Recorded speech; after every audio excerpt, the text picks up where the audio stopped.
বিসমিল্লাহির রহমানির রহিম। প্রিয় শিক্ষার্থী এবং দর্শক শ্রোতা, সবাইকে জানাই আসসালামু আলাইকুম। আশা করি আল্লাহ তাআলার অশেষ কৃপায় আমরা সবাই ভালো আছি।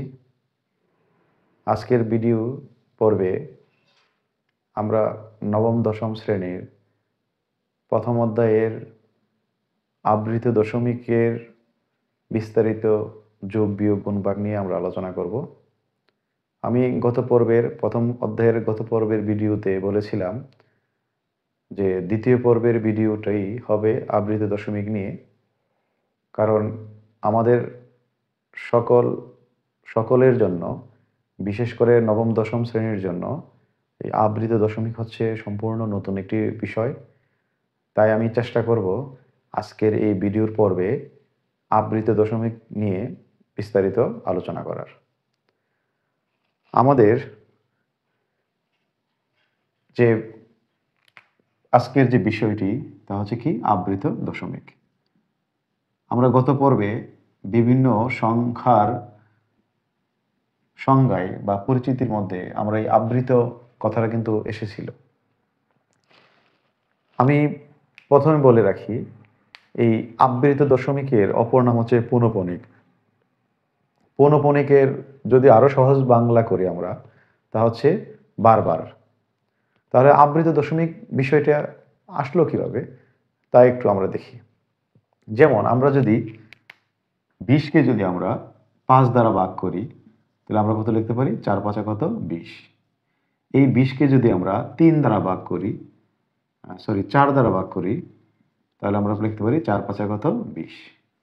20কে যদি আমরা 2 দ্বারা ভাগ করি, তাহলে আমরা লিখতে পারি 2 একে 2, আর শূন্য কেটে আনবো, 2 শূন্য কত হবে? 0। তাহলে কত? 10। আমরা একটু খেয়াল করে দেখি, এই যে 20কে আমরা 2 5 4 এই তিনটি সংখ্যা দ্বারা ভাগ করেছি, এটা কিন্তু নিঃশেষী বিভাজ্যতা বলে। তাহলে নিঃশেষী বিভাজ্য মানে ভাগশেষ কত এসেছে? 0। আর যখনই কোনো একটি অঙ্কের ভাগশেষ 0 হয়, তখন আমরা তাকে বলি নিঃশেষে বিভাজ্য। এখন আমরা এই 20কে যদি আমরা 3 দ্বারা ভাগ করি, তাহলে আমরা কি পাই? আচ্ছা, আমি একটু নিচে লিখতেছি। 20কে যদি আমরা 3 দ্বারা ভাগ করি, 3 দ্বারা ভাগ করলে কি হবে? 3 6 18। তাহলে ভাগশেষ কত হবে? 2। তাহলে আমরা কি করতে পারি? দশমিক দিয়ে একটা শূন্য আনতে পারি। আবার লিখতে পারি কত? 3 6 18। আবার বিয়োগ করলে কত আসবে? 2। আবার যদি আমরা এই দশমিকের বদলে একটা শূন্য আনতে পারি, আবার কি হবে? 3 6 18। আবার ভাগশেষ কত হবে? 2 বা বিয়োগফল 2। আচ্ছা, এখন আমরা কি দেখতে পাচ্ছি? এই যে 3 দ্বারা যে 20কে ভাগ করতেছি আমরা, তা কি ভাগ শেষ করা যাচ্ছে? এখানে কিন্তু 0 না আসলে কিন্তু আমরা বলতে পারতেছি না যে ভাগটা শেষ। তাহলে অসম্পূর্ণ অবস্থা রয়ে গেল না? আচ্ছা, এখন যদি আমরা সম্পূর্ণ করতে চাই, তাহলে কি এটা কি আমাদের পক্ষে সম্ভব? হ্যাঁ, আশা করি আমরা বুঝতে পেরেছি সম্ভব না। আমরা তাকে সম্পূর্ণ করতে পারতেছি না, আবার তাকে নিঃশেষে বিভাজ্যও করতে পারতেছি না। তাহলে আমরা 20কে 3 দ্বারা যে ভাগ করতেছি, আমাদের ভাগফলটা কি আসতেছে? আমরা দেখতে পাচ্ছি ভাগফল হচ্ছে 6.66। এবং এই 6 কয়টা? যেহেতু ভাগ শেষ করতে পারতেছি না, তাহলে রেজাল্ট কিন্তু ভাগফল কিন্তু আরও আমাদের রয়ে গেছে, এবং সেই ক্ষেত্রে আমরা বলতে পারি 6 কি হবে? অসংখ্য অগণিত। এর মানে এই 20কে যদি আমরা 3 দ্বারা ভাগ করি, তাহলে আমাদের ভাগফলটা হবে এইরকম। ঠিক আছে কিনা? আমি আশা করি আমাদের প্রিয় শিক্ষার্থীরা বুঝতে পেরেছি আমরা। তাহলে এই যে আমরা যে ভাগফলটাকে শেষ করতে পারতেছি না, লেখার সময় কিন্তু আমরা লিখতেছি কি 6.66, এই যে ডট ডট, অসংখ্য অগণিত। এবং আমরা একটা মজার বিষয় দেখতে পাচ্ছি, এই যে দশমিকের পরে আমাদের একটি সংখ্যায় বারবার আসতেছে। এই তো বারবার কিন্তু 6ই আসতেছে, এখানে অন্য কোনো সংখ্যা না। এমন না যে একটি সংখ্যার পরে আরেকটি সংখ্যা, এরপর আরেকটি সংখ্যা, মানে ভিন্ন ভিন্ন সংখ্যা না, একটি সংখ্যাই বারবার আসতেছে। তখন এই বিষয়টা দেখে গণিতবিদরা বললেন যে সকল সংখ্যাকে ভাগ করলে দশমিকের পরে একই সংখ্যা বারবার আসে, ওই সকল সংখ্যাগুলোকে আমাদের গণিতবিদ কি করেছেন? একটি সুন্দর একটি রূপে প্রকাশ করেছেন, সুন্দর রূপে প্রকাশ করেছেন। রূপটা কি? তখন তারা বলেছেন দশমিকের পরে যে সংখ্যাটি বারবার আসবে, তারপর যদি আমরা এভাবে একটা চিহ্ন দিয়ে রাখি, এই চিহ্নটা দ্বারা আমরা বুঝতে পারবো এই সংখ্যাটি কি আসতেছে? বারবার আসতেছে। আর এই চিহ্নটাকে আমরা কি বলি? আবৃত বলি, অথবা পৌনঃপুনিক বলি, পৌনঃপুনিক চিহ্ন বলি। বুঝতে পেরেছি কিনা আমরা? এই হচ্ছে আমাদের আবৃত দশমিকের মূল বিষয়টা। আর আমরা বলছিলাম অমূলদ সংখ্যাকে অসীম অনাবৃত দশমিক সংখ্যা আকারে কি করা যায়, প্রকাশ করা যায়। এবং এই বিষয়টা কিন্তু গত পর্বের ক্লাসে আমরা ভাগ করে দেখিয়েছিলাম যে কোনো একটি অমূলত সংখ্যাকে যদি আমরা তার বর্গমূল করি আমরা, তাহলে আমরা দেখতে পেয়েছিলাম যে দশমিকের পরে কিন্তু একটি সংখ্যা বারবার আসেনি, ভিন্ন ভিন্ন সংখ্যা আসছে এবং কোনো নিয়মে আসে নাই। কিন্তু এখানে আমরা দেখতে পাচ্ছি একটি সংখ্যা বারবার আসতেছে। ঠিক আছে, এখন আমরা যদি 233কে যদি 99 দ্বারা ভাগ করি তাহলে কিন্তু আমরা একই বিষয়টা দেখতে পারবো। যেমন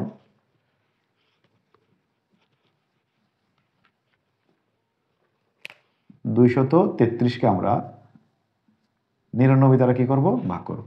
তাহলে কি পাই আমরা? প্রথমে আমরা দুই দুই নিতে পারি, কারণ 3 দিয়ে নিলে অনেক বেশি হয়ে যাবে, তো 2 দিনের কথা হয় 9 দুগুণ 18, 9 দুগুণ 18 একে কত 19, বিয়োগ করলে এখানে আসবে 5, 10, 3, হাতে রেখে 2 শেষ হয়ে যাবে। তাহলে দশমিক দিয়ে আমরা কি করলাম, একটি শূন্য দিলাম। ঠিক আছে, তাহলে এখানে আমরা কত দ্বারা তাকে লিখতে পারি? গুণ করলে কত, 350-এর কাছাকাছি বা ছোট কোন সংখ্যাটি হবে? 4 নিলে কত, 36 হয়ে যায়। ঠিক আছে, বা আরো বড় হয়ে যায়, হবে না। তাহলে 3 নিতে পারি আমরা। 3 নিলে কত হয়, 3 নং 27, 3 নং 27, আর আগের 2 কত হয়, 29 হয়। হ্যাঁ, তাহলে এখানে বিয়োগ করলে পাই 3, এখানে 10 হয়ে গেলে 5, হাতে রেখে শূন্য হয়ে যাবে। আবার এই দশমিকের বদলে একটা শূন্য দিতে পারি। তারপর এখানে যদি আমরা কত দ্বারা ভাগ করতে পারি, 6 হলে 54 হয়ে যায়, তাহলে 5 দ্বারা ভাগ করতে পারি। 5 নং 45, হাতের 4, 5 নং 45 4 কত হবে, 49 হবে। আবার যদি এখানে আমরা দেখি তাহলে এখানে হবে 5, হাত 10 আর উপরে 3 13, হাতে কত 3। তাহলে এই দশমিকের বদলে আবার কি আনতে পারি, শূন্য আনতে পারি। আবার 350কে, এই যে দেখো এই সংখ্যাটা পেয়েছিলাম, তাহলে 350কে আমরা কত, 297, কতর জন্য, 3-এর জন্য। তাহলে কত হবে আমরা, 297, বিয়োগফল ছিল কত, 53। ঠিক আছে কিনা? আবার দেখো দশমিকের বদলে শূন্য, আবার তাকে ভাগ করা যায় 5 দ্বারা, তাহলে আবার পাই 5 দ্বারা ভাগ করলে পাই আমরা কত, 495। আবার বিয়োগ করলে পাই কত, 5 এবং 3। তো আমরা কি পেলাম বা কি বুঝতে পারতেছি? এই যে 99 দ্বারা যখন আমরা 233কে ভাগ করতেছি, তখন আমরা কি পেলাম, দশমিকের পরে আমরা দুইটি সংখ্যা পেলাম, তারা বারবার আসতেছে। যেমন দশমিকের পরে প্রথম এসেছে 3, তারপরে 5, আবার 3, আবার 5। আচ্ছা, এরপরে যদি 35কে আবার ভাগ করতাম, আবার কি আসতো, 3, তারপর আবার কি আসতো, 5। তাহলে এটা কি শেষ করা যাবে? শেষ করা যাবে না। তাহলে প্রিয় শিক্ষার্থীরা, তাহলে আমরা এটাকে যদি আবৃত দশমিকে লিখি তাহলে কিভাবে লিখতে পারি? আমরা কিন্তু লিখতে পারি এইভাবে, যে 3 যেহেতু বারবার আসতেছে তার উপর পৌনমণিক, 5 যেহেতু বারবার আসতেছে তার উপর কি হবে, পৌনমণিক। এই হচ্ছে আমাদের আবৃত দশমিকের মূল বিষয়টি। মানে আমাদের অঙ্কটিকে সহজ রূপে প্রকাশ করার জন্য আমাদের এই পৌনমণিকের বিষয়টি চলে এসেছে। এখন আমাদেরকে এই পৌনমণিক বিষয়টি ভালোভাবে জানতে হবে, এবং যদি ভালোভাবে জানতে পারি তাহলে এই পৌনমণিকের বিষয়টি মাধ্যমে, যে পৌনমণিকের যোগ, পৌনমণিকের বিয়োগ, তারপর হচ্ছে গুণ এবং ভাগ, এই 4টি কাজ আমাদেরকে অবশ্যই পারতে হবে। তাহলে এখন আমরা দেখব কিভাবে যোগ এবং বিয়োগ করতে পারি পৌনমণিকের সংখ্যাগুলো। এই পৌনমণিকের সংখ্যাগুলো যোগ বিয়োগ করার সময় আমাদের একটা বিষয় মাথায় রাখতে হবে, তা হচ্ছে সদৃশ্যকরণ। সদৃশ্যকরণ মানে হচ্ছে যে সমান, মানে সমানভাবে দেখা। মান সমান হবে না, কিন্তু বিষয়গুলো দেখতে একই রকম মনে হবে। যে সংখ্যাগুলো বা যে জিনিসগুলো দেখতে একই রকম কিন্তু সত্যিকার অর্থে মান কিন্তু একই না, মানের ভিন্নতা থাকে, ওইগুলোকে আমরা কি বলি, সদৃশ্য বলি। বুঝতে পেরেছি আমরা? তাহলে আমি আবারও বলি নেই, এই পৌনঃপুনিকের বা আমৃত দশমিকের যোগ বিয়োগ যদি আমরা করি তাহলে অবশ্যই তাকে কি করতে হবে, প্রথমেই সদৃশ্যকরণটা করে নিতে হবে। সদৃশ্যকরণ জিনিসটা কি আসলে? আমরা যখন ক্লাস 3 বা 4-এ যখন দশমিকের যোগ বিয়োগ শিখেছিলাম, তখন কিন্তু আমরা একটা জিনিস মাথায় রেখেছিলাম। কি জিনিসটা কি? যেমন আমি একটু উদাহরণ দ্বারা দেখাই। যেমন আমাদেরকে ছিল এরকমভাবে দেওয়া ছিল 1.23 যোগ 13.205। আমাদেরকে যদি বলে এটাকে যোগ করার জন্য, তখন আমরা কি করেছিলাম বলতো? আমরা প্রথমে আমাদের যে সংখ্যাটি ছিল আমরা এই সংখ্যাটি লিখেছি। ঠিক আছে কিনা? প্রথম সংখ্যাটি লেখা আমাদের জন্য কোনো প্রবলেম নেই। কিন্তু যখন আমরা দ্বিতীয় সংখ্যাটি লিখেছিলাম তখন কিন্তু আমরা একটা জিনিস অনুসরণ করেছিলাম, অবশ্যই এটাকে আমরা মেনে চলেছিলাম। বিষয়টা কি, যে আমাদেরকে অবশ্যই দ্বিতীয় সংখ্যার যে দশমিকটা আছে ওই দশমিকটাকে দশমিকের বরাবর রাখতে হবে। এটা হচ্ছে আমাদের মূল বিষয় ছিল। তারপরে আমাদের সংখ্যাগুলোকে ডান পাশে এবং বাম পাশে কি করা, লিখে দেওয়া। বুঝতে পেরেছি কিনা, বা আমাদের এখন মনে হয়েছে কিনা? তাহলে আমি যদি এটাকে লিখে কি করব, এই যে দশমিকটাকে আমি ঠিক দশমিকের বরাবর লিখেছি, তারপরে তার আমাদের তার বাম পাশে আছে কত, 13, আমি 13 সংখ্যাটিকে লিখে দিলাম নিচে বরাবর, আর আমাদের ডান পাশে আছে 205, 205। তারপর এইভাবে লেখার পরে আমাদের যে ঘরগুলো খালি ছিল ওইগুলোকে আমরা কি করেছিলাম, শূন্য দ্বারা পূর্ণ করেছিলাম। মনে আছে কিনা? তাহলে এটা হচ্ছে কিন্তু দশমিকের যোগ বিয়োগ, ঠিক আছে? তাহলে এখানে এটা হচ্ছে ভেরি ভেরি ইম্পর্টেন্ট। আমি আবারও দেখাই যে নর্মাল একটা যোগ কীভাবে লিখতে হয়। মনে করো আমাকে বললো 123 যোগ 13,205, এটাকে যোগ করতে বলছে। মনে করো আমি দশমিক ছাড়া লিখেছি, তাহলে আমরা কীভাবে লিখেছিলাম? প্রথমে আমরা 123 লিখেছিলাম, তারপরে আমাদের যে সংখ্যাটি আছে সংখ্যাটিকে একক স্থান থেকে ধরে ধরে ডান পাশ থেকে লিখে রেখে আমরা কোন দিকে আসতেছিলাম? বাম পাশে এসেছিলাম। আমি যদি সংখ্যাটিকে তুলি কীভাবে তুলবো? 5 0 2 3 1, ঠিক আছে কিনা? আচ্ছা, তাহলে কি আমরা কি এখানে কি এই জিনিসটাই অনুসরণ করেছি? না, অবশ্যই না। আমরা দশমিকের ক্ষেত্রে অনুসরণ করেছি এই যে দশমিকের চিহ্নটাকে। আর আমাদের নর্মাল যখন সংখ্যাটা ছিল, স্বাভাবিক সংখ্যাগুলো ছিল, তখন আমরা অনুসরণ করেছি একক স্থান থেকে আমাদের দশক, শতক, অযুত অথবা লক্ষের স্থানের দিকে লেখাটা। বুঝতে পেরেছি কিনা? তাহলে এই হচ্ছে মূল বিষয়টা। তাহলে এই যে বিষয়টা আমরা যদি ভালো পারি বা জানি, অবশ্যই ইনশাল্লাহ আমরা সবাই ভালো পারি আলহামদুলিল্লাহ, তাহলে আমরা এখান থেকে একটা সিদ্ধান্ত নিতে পারি যে আবৃত দশমিকের অঙ্কগুলো যখন আমরা যোগ বিয়োগ করব, অবশ্যই আমাদেরকে এই অঙ্কগুলোর জন্য একটা নির্দিষ্ট নিয়ম মেনে চলতে হবে। নিয়মটা কি? নিয়মটা হচ্ছে সদৃশ্যকরণ। সদৃশ্যকরণ কি? যেমন আমি প্রথমেই একটি বাক করেছিলাম যে 20কে 6 দ্বারা বা 3 দ্বারা, যেমন আমাদের একটি আমরা পৌনঃপুনিক সংখ্যা লিখতে পারি 2.35, 5-এর উপর পৌনঃপুনিক। অথবা আরেকটি লিখলাম 2.35, 3-এর উপর পৌনঃপুনিক, 5-এর উপর পৌনঃপুনিক। আচ্ছা, দুইটি সংখ্যার মধ্যে অঙ্ক কিন্তু একই, কিন্তু দুইটি সংখ্যা কি সদৃশ্য? উত্তর কিন্তু হবে সদৃশ্য নয়। কেন নয়? কারণ এখানে আমরা দশমিক দেখতে পাচ্ছি, এখানে দশমিক দেখতে পাচ্ছি, ঠিক আছে? এখানে আমরা দেখতে পারতেছি দশমিকের পর একটি খালি ঘর, এখানে দেখতে পারতেছি দশমিকের পর দুইটি আবৃত ঘর, এখানে একটি আবৃত ঘর। তাহলে এখানে একটা আবৃত, এখানে দুইটি আবৃত, তাহলে কি আমরা কি তাকে সদৃশ্য বলতে পারবো? না, সদৃশ্য বলতে পারবো না। মনে করো এখানে একটি গাছ আমি অঙ্কন করলাম, এই যে গাছের 3টি ঢালপালা আছে। ঠিক আরেকটি গাছ অঙ্কন করলাম, এটা একটি গাছ। এখন কিন্তু আমি দুইটি গাছকে কি বলতে পারবো? সদৃশ্য বলতে পারবো। কেন বলো তো? কারণ এই গাছেরও 3টি ডালপালা আছে, এই গাছেরও এটা যে ডালপালা আছে, 3টি ডালপালা আছে, কিন্তু আকারটা কি একই? এই যে এই গাছটি কিন্তু অনেক ছোট, এই গাছটি কি অনেক বড়। তাহলে কিন্তু আমি কিন্তু এখানে আকার নিয়ে কিন্তু প্রশ্ন করি নাই, আমি তার রূপটাকে দেখতেছি, তার এই যে ঢালের মধ্যে তাদের একটা মিল আছে। বুঝতে পেরেছি? তাই আমি বলতে পারি এই দুইটা গাছ কি হবে? সদৃশ্য হবে। সেই দৃষ্টিকোণ থেকে কি আমাদের দুটি সংখ্যা কি সদৃশ্য হবে? অবশ্যই না। তাহলে এই সদৃশ্যকরণটা আমাদেরকে খুব ভালোভাবে শিখতে হবে। যদি সদৃশ্যকরণ আমরা খুব ভালো পারি, ইনশাল্লাহ আমরা যোগ বিয়োগ খুব সহজেই পারবো। যেমন সদৃশ্যকরণ কিভাবে করবো? আমি এই যে দুইটি সংখ্যা লিখেছি, আমি এই দুইটি সংখ্যাকেই সদৃশ্যকরণ তোমাদেরকে শেখাবো। কিভাবে দেখো, আমাদের প্রথমেই সদৃশ্যকরণ করার জন্য আমাদের প্রথম যে বিষয়টা খেয়াল করতে হবে, মাথায় রাখতে হবে, তা হচ্ছে যে সংখ্যাগুলো দেওয়া থাকবে তাদের মধ্যে আবৃত অঙ্ক কয়টি আছে এবং অনাবৃত অঙ্ক কয়টি আছে, তোমাদেরকে আগে এই বিষয়টা একটু খেয়াল করতে হবে বা দেখতে হবে। যেমন প্রথম সংখ্যায় আবৃত আছে একটি, অনাবৃত আছে একটি। অবশ্যই খেয়াল করতে হবে দশমিকের পরে, কিন্তু দশমিকের আগের সংখ্যাগুলো না। দশমিকের পরে এখানে এটার মধ্যে নাই মানে অনাবৃত, আর এটার মধ্যে পৌনঃপুনিক চিহ্ন আছে, তাই এটা এর কি হবে? আবৃত। তাহলে এটা একটা অনাবৃত, একটা হচ্ছে আবৃত, ঠিক আছে? আমরা একটা অনাবৃত একটা আবৃত পেলাম। দ্বিতীয় সংখ্যাটির মধ্যে দুইটাই আবৃত, কোনো অনাবৃত নেই। তাহলে এখন আমাদের দ্বিতীয় কাজটি কি? দ্বিতীয় কাজটি হচ্ছে আমরা আবৃত যে সংখ্যাগুলো পেয়েছি, অঙ্কগুলো পেয়েছি, আর অনাবৃত যে অঙ্কগুলো পেয়েছি, এই অঙ্কগুলোর মধ্যে কি করতে হবে? লসাগু করতে হবে। পেস লেগে যাচ্ছে মনে হয় নাকি? আমি আশা করি একটু মনোযোগ দিই আমরা, তাহলে পেস লাগবে না। প্রথমে আমরা দুইটি সংখ্যার মধ্যে আবৃত এবং অনাবৃত অঙ্কগুলো কি করব? আলাদা করব। তারপরে আমরা কি করব? এই অনাবৃত এবং আবৃত যে অঙ্কগুলো পেয়েছি আমরা দুইটি সংখ্যা বা 3টি সংখ্যা বা 4টি সংখ্যার মধ্যে থেকে, এই সংখ্যাগুলো কি করব? লসাগু তৈরি করে ফেলবো। অবশ্যই খাতার সাইডে অথবা রাফ অংশে। বুঝতে পেরেছি আমরা? এটা কিন্তু মূল অংশে কিন্তু করা যাবে না। তাহলে করলে কি হবে? যেমন 1 এবং 2 এর লসাগু কি হবে? 2। 1-এর একটি সংখ্যা লসাগু কত হবে? 1 হবে। তাহলে এখান থেকে আমরা কি সিদ্ধান্ত নিতে পারি?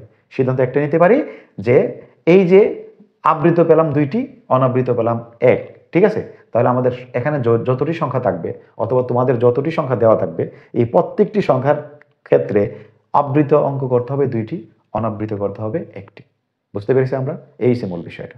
তাহলে এসে আমাদের টার্গেট, আমাদের যে 2টি সংখ্যা আছে তাদের প্রত্যেকটিকে 2টি আবৃত করতে হবে, একটি কি করতে হবে? অনাবৃত, দশমিকের পরে।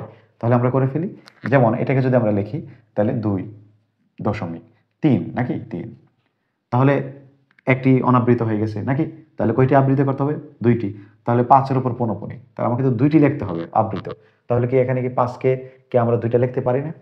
কারণ এই যে পৌনঃপুনিক চিহ্ন দ্বারা আমরা কি বুঝতে পারতেছি, বারবার লেখা যাবে, অসংখ্য বার, অগণিত বার। হ্যাঁ, অসংখ্য অগণিত, কেউ বলতে পারবে না যে এতটি 5 লেখা যাবে, তার বেশি লেখা যাবে না। হ্যাঁ, তাহলে আমরা আমাদের প্রয়োজন মতো দুইটা 5 লিখতে পারি কিনা? অবশ্যই পারি। তাহলে আমরা কি করতে পারি, এই তাদের উপর পৌনঃপুনিক দিতে পারি। এই সে বিষয়টা আমাদের। এখানে একটা 5-এর উপর পৌনঃপুনিক, এখানে দুইটা 5-এর উপর পৌনঃপুনিক, রেজাল্ট কিন্তু বারবার একটাই আসবে। ঠিক আছে, এই এখানে কি নির্দেশ করতেছে, 5 অসংখ্য অগণিত, দুইটি 5, এখানে নির্দেশ করতেছে একটি 5। তাহলে এটা কোনো বিষয় না। তাহলে আমরা 5কে যদি বারবার লিখতে পারি, 5কে লিখলাম, তার উপর কি দিয়ে দিলাম, পৌনঃপুনিক দিয়ে দিলাম। তাহলে একটা 5-এর জন্য যে রেজাল্ট আসবে, দুইটা 5-এর জন্য কি ভিন্ন কোনো রেজাল্ট আসবে না? এখানেও এই সংখ্যারটা বোঝাচ্ছে, এই সংখ্যার সর্বশেষে 5 5 আছে, বারবার কে কে আসবে, 5 আসবে। এখানেও বলতেছে বারবার কে আসবে, 5 আসবে। ঠিক আছে, অসংখ্যবার লেখা যাবে। এই গেল আমাদের প্রথম সংখ্যাটি, আমাদের শর্ত পূরণ করলো। দ্বিতীয় সংখ্যাটির দিকে তাকাও, 2, দশমিকের ঠিক বরাবর দশমিক দিলাম আমরা, দেওয়ার পরে 3 5 দেওয়া আছে, তাহলে আমরা 3 লিখলাম, একটি আমাদের অনাবৃত হয়ে গেল। তারপরে 3-এর পরে কাকে লেখা যায়, 5কে লেখা যায়। বুঝতে পেরেছি কিনা? দেখো আমরা একটি অনাবৃত করে ফেললাম, কারণ 3কে তো প্রথমেই আমাকে 3 লিখতে হবে নাকি, তারপরে 5, 3 5 লিখলাম। এখন আমাদের মনে করো 3-এর উপর আমরা পৌনঃপুনিক দেব না, কারণ তাকে একটা তো আমাদের অনাবৃত লাগবে, তাহলে আমরা 3-এর উপর পৌনঃপুনিক এখন দেব না। কিন্তু আমাদের আবৃত কয়টা লাগবে, 2টা, তাহলে 5 লিখলে। এখন কাকে আবার লেখা যায়, আবার 3কে, আবার কিন্তু 5 লিখতে পারবো না। অনেকে আবার ভাবতেছে কি 3 5 যেহেতু, তাহলে মনে 3 5 লেখার পরে 5 5 5, তাহলে 3 কোথায় যাবে, একসাথে কিন্তু না, তারা যেভাবে আছে তোমাকে এভাবেই লিখতে হবে। যেহেতু 3 5 আছে, তারপরে লিখলে 3 5, তারপরে লিখলে 3 5, তারপরে লিখলে 3 5, এভাবে তুমি অসংখ্য লিখতে পারবে। প্রয়োজনে শুধু 3 লেখার পরে আমার আর সংখ্যার প্রয়োজন নাই, তাই 5 লিখতে হবে না, 3 পর্যন্ত শেষ করলে হবে। কিন্তু অবশ্যই আবৃত দশমিক চিহ্নটা দিতে হবে, মানে পৌনঃপুনিক চিহ্ন দিতে হবে। তাহলে আমি 3 5 লিখলাম, তারপরে কাকে লেখা যায়, 3কে লেখা যায়। বুঝতে পেরেছি আমরা? এই হচ্ছে আমাদের মূল বিষয়টা। কিন্তু এখানে কি করতে হবে, এখন কাদের উপর পৌনঃপুনিক দিতে হবে, 5 এবং 3-এর উপর। তা আমরা 5 এবং 3-এর উপর পৌনঃপুনিক দিয়ে দিলাম। এখন দেখো এই এই সংখ্যাটিকে আমরা কিভাবে রূপান্তর করেছি, যে দশমিক তো আছেই, একটি অনাবৃত, দুইটি আবৃত। এই সংখ্যাটিকে আমরা রূপান্তর করেছি একটি অনাবৃত, দুইটি আবৃত। তাহলে কি এই দুইটি সংখ্যা কি সদৃশ হয়েছে? অবশ্যই এখন আমরা সদৃশ বলতে পারি, তাদের দুইটা আবৃত আছে এবং তাদের একটি কি আছে, অনাবৃত আছে। এখন হতে পারে এখানে 3 5, হতে পারে 2 9 দেওয়া থাকতে পারে, 0 5 দেওয়া থাকতে পারে, আমার সংখ্যা নাও মিলতে পারে, কিন্তু আমাদের আবৃত এবং অনাবৃত অঙ্ক মিল থাকতে হবে। তাহলে আমরা কি বলতে পারি, সদৃশ্য বলতে পারি। যেমন আমি আরেকটি অঙ্ক নিয়ে একটু আলোচনা করি, তাহলে জিনিসটা আরো ক্লিয়ার হবে। যেমন আমরা যদি লিখি 1.875 মনে করো এই 7 5 7 3-এর উপর পৌনঃপুনিক। আচ্ছা, এখানে কয়টা পৌনঃপুনিক অথবা আবৃত নির্দেশ করতেছে?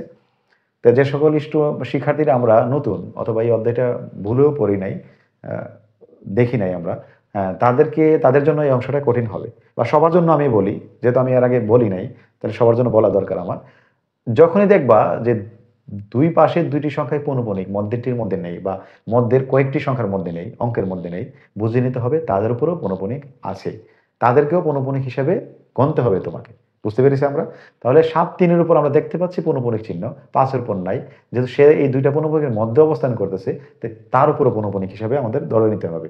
তাহলে এখানে আবৃত কয়টা, 3টা, অনাবৃত কয়টা, একটা। আরেকটি সংখ্যা নিতে পারি আমরা, 0 বা 10.92, তারপরে 2-এর উপর কি আছে, পৌনঃপুনিক। মনে করো এটি আরেকটি সংখ্যা। এখন আমাদেরকে বলছে এই দুইটি সংখ্যা কি করতে, সদৃশ্যকরণ করতে। তাহলে আমরা একটু দেখি কিভাবে সদৃশ্যকরণ করে। আমরা কি করলাম, প্রথমে আমরা দেখব এখানে আবৃত, অনাবৃত এবং আবৃত কয়টি এক করে আছে। এখানে অনাবৃত একটি, এখানে আছে একটি, ঠিক আছে। তাহলে আমরা 1 এবং 1-এর লসাগু কত, 1। এখানে আবৃত 3টি, এখানে আবৃত একটি, 3 এবং 1, তাদের লসাগু কত, 3। লসাগু বিষয়টা অবশ্যই আমরা ইনশাল্লাহ পারি। তাহলে আমরা অনাবৃত পেলাম একটি, আবৃত পেলাম কয়টি, 3টি। আমি পাশে একটু লিখে দিই, এটা হচ্ছে অনাবৃত আর এটা হচ্ছে কি, আবৃতের লসাগু। তাহলে আমাদের এখানে দুইটি সংখ্যাকে অনাবৃত অঙ্ক রাখতে হবে একটি, এবং আবৃত রাখতে হবে কয়টি, 3টি। বুঝতে পেরেছি? এই হচ্ছে আমাদের এই দুইটি সংখ্যার জন্য টার্গেট। তাহলে লিখে ফেলি আমরা, তো প্রথম সংখ্যাটি লিখি আমরা, অবশ্যই সমান চিহ্নের উপর একটু গ্যাপ দিয়ে লিখবা। 1.8, একটি অনাবৃত পেয়ে গেলাম, 7 5 3। তাহলে এখানে কয়টি আবৃতের কথা বলছে, 3টি। তাহলে এখানে কিন্তু 3টি আছে নাকি, আমাদের কিছুই করতে হলো না, শর্ত মেনে গেছে। এখন এই সংখ্যাটার দিকে থাকো, দশমিকের বরাবর দশমিক দাও, তারপরে 10 লিখি আমরা। অবশ্যই কিন্তু এটা মাথায় রাখতে হবে, দশমিকের বরাবর দশমিক রাখতে হবে। তাহলে এখানে আমরা কি পাই, 9 2 নাকি, তে 9 আমি ঠিক তার বরাবর লিখলাম 9, তারপর 2, 2কে আমরা যতবার খুশি ততবার ব্যবহার করতে পারবো। তাহলে 2 একটা, 2টা, 3টা। ঠিক আছে, এখন যদি 3টা আবৃত্তি বলছে, এখন আমরা কি করব, এই 2 এর উপর আমরা এইভাবে কি দিতে পারি, পৌনঃপুনিক চিহ্ন দিতে পারি, কারণ মানের কোনো কি হবে না, পরিবর্তন হবে না। তাহলে এই 2টা হচ্ছে কি সদস্য। বুঝতে পেরেছি আমরা, এই হচ্ছে আমাদের সদস্য। সরি, আমি কিন্তু আরেকটা জায়গায় ভুল করছি, যদি শুধু সদস্যকরণ আসে তাহলে কিন্তু বরাবর লেখার কোনো প্রয়োজন নেই। বুঝতে পেরেছি, আমি আসলে যোগ এবং বিয়োগের বিষয়টা মাথায় রেখে আমি কাজটা এই কথাটুকু বলে ফেলেছি। হ্যাঁ, যদি আমাদের সদস্যকরণ বলে তাহলে আমরা যে কোনোভাবে লিখতে পারি, বরাবর হোক অথবা একটু বাঁকা হোক, কোনো প্রবলেম হবে না। কিন্তু যোগ বিয়োগের কথা বললে ঠিক বরাবর রাখতেই হবে, চেষ্টা না, রাখতেই হবে। তাহলে এই হচ্ছে সদস্য। তাহলে এখানে 3টে আবৃত, একটি অনাবৃত, 3টে আবৃত, একটি অনাবৃত। এখন এই দুইটি সংখ্যাকে আমরা কি বলতে পারি, সদস্য বলতে পারি।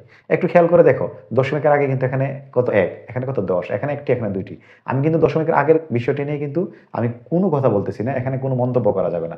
তুমি এই আবৃত দশমিক বা এই অধ্যায়ের যদি পৌনঃপুনিক নিয়ে কোনো কথা বলে, তুমি মাথায় রাখবা মূল আলোচনাটুকু হবে কি দশমিকের পরে, দশমিকের আগে নিয়ে কোনো কি হবে না, আলোচনা হবে না। এটা যেমন আছে এমনই থাকবে। বুঝতে পেরেছি আমরা? তাহলে আমরা এই দুইটা সংখ্যা কি বলতে পারি, আবৃত দশমিকের সদস্য। বুঝতে পেরেছি আমরা, এই হচ্ছে আমাদের সদস্যকরণ বিষয়টা।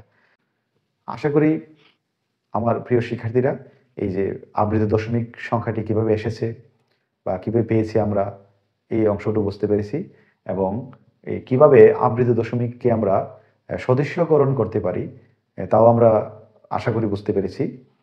আগামী ক্লাসে আমি চেষ্টা করব ইনশাল্লাহ এই আবৃত দশমিকের যোগ বিয়োগ গুণ ভাগ এই 4টি বিষয় তুলে ধরার জন্য। আজকে যেহেতু প্রাথমিক আলোচনা ছিল আবৃত দশমিক নিয়ে, তাই অনেক আলোচনা করে ফেলেছি। যদি আমি যোগ বিয়োগ গুণ ভাগ আমি আলোচনা করি তাহলে ভিডিওটি অনেক বড় হয়ে যাবে, আর অনেক ডিউরেশন বড় কোনো ভিডিও আমরা কেউই পছন্দ করি না।